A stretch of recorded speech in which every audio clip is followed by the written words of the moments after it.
Revenons ensemble à l'enfance.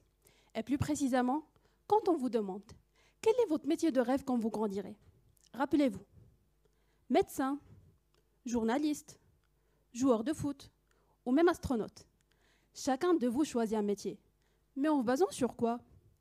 C'est probablement l'emploi de votre père, votre mère, votre idole à la télé ou sur les réseaux sociaux par exemple.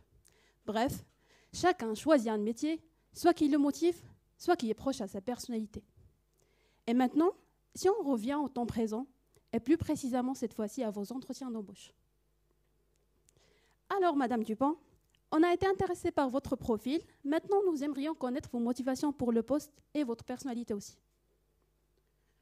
Je suis une personne sérieuse, autonome, qui aime bien le travail de groupe. Attendez, laissez-moi intervenir s'il vous plaît. Est-ce que vous êtes vraiment convaincu par la réponse? Ils disent tous la même chose. Et après, nous, on ne sait pas vraiment ce qu'on cherche. Et voilà le problème. On n'arrive pas à bien distinguer quel type de motivation et personnalité sont demandés pour chaque catégorie d'emploi. Et c'est ici que j'interviens avec ma thèse. Je ne suis ni psychologue ni experte en ressources humaines. Je suis informaticienne. Et mon objectif est de chercher l'existence des liens qu'il pourrait y avoir entre personnalité, motivation et compétences techniques. Puis établir ces liens afin d'aider des gens comme vous et moi à trouver l'emploi idéal et le plus adapté. Ma thèse consiste à premièrement organiser tout ce monde de compétences techniques qui existent dans des CV, dans des offres d'emploi, sous forme d'anthologie, ou plus simplement d'un arbre. C'est-à-dire, si on prend l'exemple du domaine informatique, l'idée c'est d'avoir comme nœud principal informatique, en dessous un métier comme développeur des sites web, et en dessous aussi des compétences comme conception, comme création des interfaces graphiques, ainsi de suite.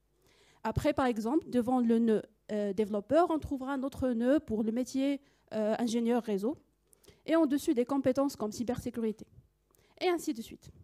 La deuxième étape va être de lier chacun de ces nœuds-là avec des valeurs de motivation et personnalité.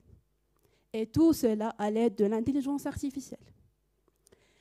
Après, vous avez déjà dû entendre dire que l'intelligence artificielle va finir par remplacer l'homme dans le marché du travail. Ne vous inquiétez pas, ce n'est pas complètement vrai. Car dans le cas de mes recherches doctorales, il va plutôt m'aider à rapprocher des individus vers des offres d'emploi, enfin du marché du travail, en fournissant cet outil aux recruteurs et aux candidats. Et bien sûr, on ne va pas décider à votre place, mais plutôt vous aider à prendre la meilleure décision.